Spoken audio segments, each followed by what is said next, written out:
Morning students.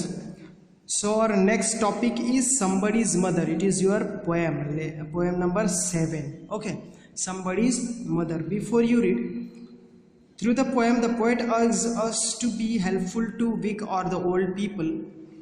If we perform a noble deed today, it may prove fruitful in the future. Read to know how. तो इस poem में poet हमें ये request करना चाहते कि आपको हमेशा ऐसे लोगों की मदद करनी चाहिए जो बेचारे कैसे हैं, वीक है, ओल्ड है, बूढ़े हैं, जो बहुत ही क्या हो चुके हैं, थक चुके हैं। ऐसे लोगों की हमेशा हेल्प करोगे तो उनका आशीर्वाद आपको अच्छा ही मिलेगा, कुछ न कुछ आपको नई चीज़ें सीखने को मिलेंगी, आपको आशीर्वाद मिलेगा, ऐसा कहने का मतलब है। अभी देखते इस पोएम में क्या दिया है। The woman was old and ragged and grey, and bent with the chill of a winter's day. The woman was old and ragged and grey का मतलब ये जो औरत है, बूढ़ी औरत, इस पोएम में जो बूढ़ी औरत दी हुई है वो कैसे हो चुकी है? बहुत ही बूढ़ी हो चुकी है। ग्रे का मतलब पूरी तरीके से बाल पक जाना, मतलब वो बहुत बूढ़ी हो चुकी है। And bent with the chill of the winters day, और वहाँ का जो मौसम है ठंड के कारण वो और ज़्यादा कमर से झुक चुकी है। The street was wet with a recent snow, क्योंकि अभी अभी जस्ट क्या गिरा हुआ है, बर्फ गिरी हुई है, और इसलिए वहाँ के स्ट्रीट जो है वो कैसे गीले हैं। And the women's feet were aged and slow, और जो बेचारी जो बूढ़ी औरत है वो इस माहौल के कारण और बूढ़ापे के कारण बहुत ही धीरे धीरे चलते जाती है।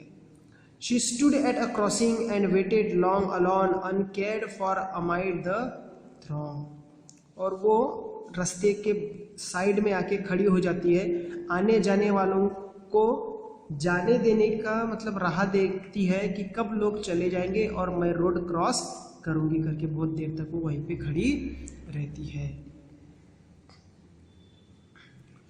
Of a human being who passed her by, nor bided the glance of her anxious eye. Down the street with a laughter and the shout, glad in a freedom of the school let out, came the boys like a flock of sheep, hailing the snow-filled white and deep. अब कुछ बच्चे वहाँ से निकलते हैं। Of a human being who passed her by, वहाँ से उसके करीब से बहुत सारे लोग आते जाते रहते हैं, लेकिन कोई भी उसके तरफ ध्यान नहीं देता है। Down the street with a laughter and shout, हंसते हंसते खेलते खेलते चिल्लाते चिल्लाते लोग जा रहे हैं, लेकिन उसकी तरफ कोई ध्यान नहीं दे रहा। Glad in the freedom of the school let out, और कुछ बच्चे स्कूल छूटने के बाद भी भागते भागते खुशी के मारे घर लौटते जाना है करके दौड़ते दौड़ते जाते हैं। उसको शायद बूढ़ी औरत को धक्का भी मार लग जाता होगा उनका, पर उनका भी ध्यान उसके तरफ नहीं जाता है। Came a boys like a flock of sheep, मतलब बच्चे जैसे भेड़ बकरियों के तरीके से स्कूल छूटने के बाद भेड़ बकरियों की तरह भागते भागते जाते हैं, उसको धक्का भी मार के जाते हैं। उसकी तरफ, उस बूढ़ी औरत की तरफ कोई ध्यान नहीं देता है। Hailing in the snow field white and deep, वो बर्फ में भी खेलते खेलते हंसते खेलते भी और उसको धक्का मारते हुए भी जाते हैं। Passed the women so old and grey, hastened the children and their way, nor offered a helping hand to her, so meek, so timid, afraid to steer, lest the carriage wheel or the horse feet should crowd her down in a slippery street. अब बच्चे भी भाग रहे हैं, आने जाने वाले लोग भी भाग रहे हैं, वो बेचारी औरत बहुत बूढ़ी है। hastened the children and their way, अपने अपने रास्ते से सब चले जाते हैं। nor offered a helping hand to her, पर कोई भी उसे मदद का हाथ नहीं देता है। Less the carriage wheels on the horse feet, और वो डरती है कि अगर कोई वहाँ से कैरियज जा रहा है और वो रास्ते पर अगर बेचारी खड़ी है तो शायद हो सकता है कि वो कैरियज का पहिया उसके पैर के ऊपर ना चला जाए, या फिर वो घोड़े का पैर उसके पैर पर ना गिर जाए, पड़ जाए, इसलिए वो। और should crowd her down in a slipper street, और शायद अगर ये क्राउड इधर उधर से धक्का मारेगा मुझे तो शायद वो गिर भी सकती है और वो घोड़ा गाड़ी के अंदर भी दब सकती है, ऐसा उसे डर लगा रहता है। At last came one of the मेरी ट्रूप, और वही जब स्कूल के बच्चों की छुट्टी हो जाती है, सब बच्चे चले जाते हैं, तो उनमें से एक ट्रूप, एक ग्रुप उधर से आते रहता है जो अच्छा रहता है. The gayest a lady of all the group, he passed beside her and whispered low, I shall help you across if you wish to go. Her aged hand on his strong young arm, she placed and so without hurt or harm. वो जो group आते रहता है, वो जो troop आते रहता है, उसमें से एक बच्चा, एक लड़का, बहुत अच्छा लड़का रहता है वो, इसलिए वो उस बूढ़ी औरत के पास रुकता है और बहुत धीमी आवाज़ में उनको बोलता है, पूछता है, क्या मैं आपकी मदद करूं? अगर आप चाहे तो मैं आपकी मदद कर सकता हूँ ये रोड क्रॉस करने के लिए.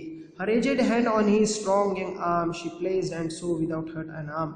और वो बेचारी थोड़ी खुश हो जाती है और उसके छोटे से हाथ में, गर्म हाथ में अपना बूढ़ा हाथ, अपना ठंडा हाथ उसे देती है और वो बहुत ही प्यार से उसको रोड क्रॉस करवाता है, विदाउट हर्ट और हार्म, उसे तकलीफ नहीं पहुंचने देता है.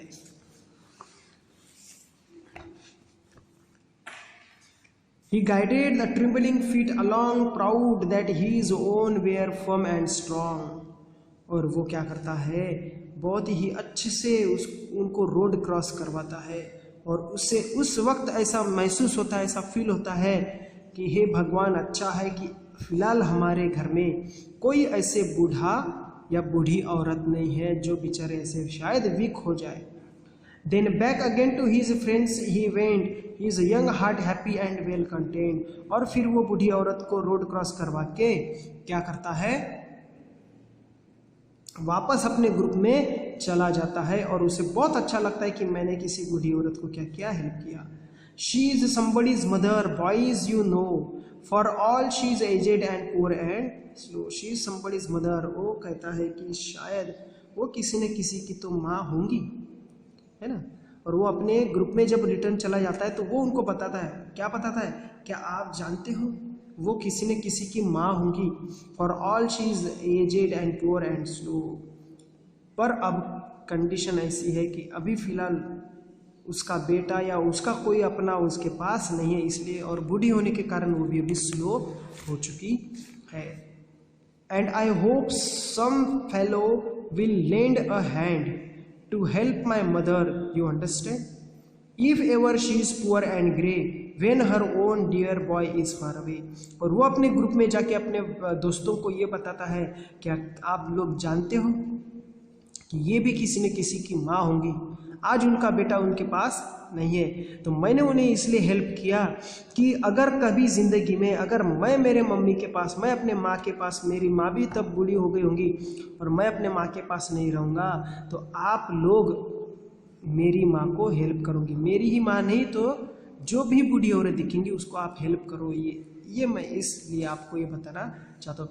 And somebody's mother bowed her head in her home at the night, and the prayer she said was, God be kind to the noble boy who is somebody's son and pride and joy. और ये जो बूढ़ी औरत है रात को सोने के पहले ईश्वर को प्रार्थना करती है और बोलती है, हे भगवान, हे ईश्वर, उस बच्चे का अच्छा होने दो, क्योंकि आज उसने मेरे जैसे बूढ़ी औरत की हेल्प की और वो भी शायद किसी न किसी बूढ़ी औरत का ही या किसी न किसी माँ का बेटा होगा. ऐसा इस पोएम में हमको मैसेज मिलता है. यहाँ पे एक्चुअली पूरा मैसेज क्या है कि आपको कैसा करना है, आपको बूढ़े और वीक लोगों को, मतलब जो नीडी पर्सन है, उनको क्या करना है, हेल्प करनी है, मदद करनी है. इस तरह से यहाँ पे अपनी somebody's मदर यहाँ पे एंड हो जाती है. Who is the poet, Mary Dow Brine, ये इनकी पोएट लिखने वाले हैं, पोएट है.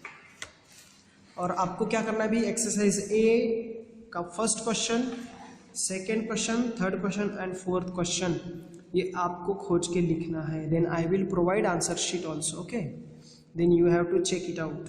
Okay, thank you.